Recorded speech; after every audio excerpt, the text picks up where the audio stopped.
goal of this project is to create a 3D user interface which allows the user to create virtual structures from within the virtual environment. An additional goal is for the interface to be both low cost and non-intrusive to the user, which means that a full motion capture studio as well as a head-mounted display will not be used. Starting out with Microsoft Kinect, it provides good hand tracking in 3-dimensional space, but it is hard to use it for further input.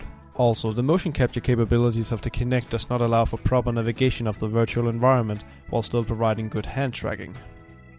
Introducing handheld controllers such as the nunchuck controllers for the Nintendo Wii allows for navigation using a dual analog stick control scheme as well as buttons for precise input.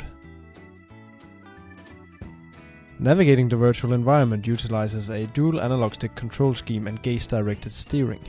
The user is also able to ascend and descend perpendicularly to the ground plane by pressing the buttons on the controller in the left hand. Furthermore, the user is able to enable a lock which binds the camera to a plane parallel to the ground plane. Using the Add function, the user is able to create different primitive shapes in the virtual environment.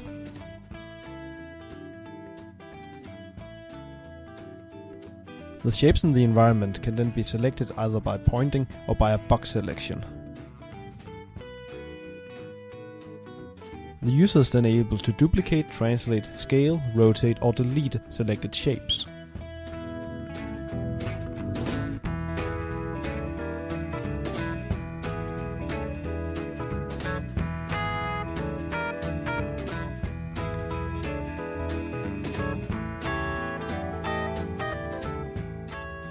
The user can switch between these functions by accessing the menu and then pushing one of the analog sticks in the corresponding direction as presented by the graphical user interface.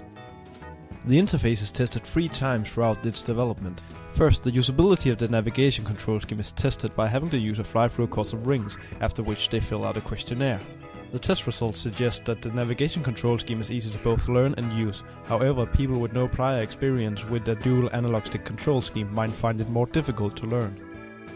The usability of the manipulation functions are then tested by having the users perform a series of tasks after which they fill out a questionnaire. The test results suggest that most of the manipulation functions are easy to learn and use, with the exception of the selection by pointing tool. This tool was not accurate enough to provide good usability, which led to the implementation of the box selection tool as an alternative. Lastly, the overall performance of the 3D UI is tested by having a group of experienced and a group of non-experienced users try to recreate Cinderella Castle in the virtual environment. They have to perform this task within a 15-minute time limit, after which they fill out a questionnaire.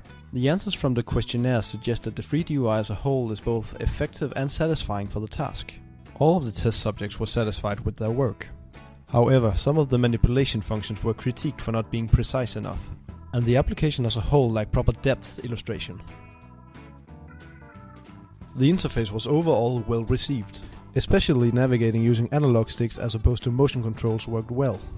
Even though the test application had its faults, the interface should be developed further.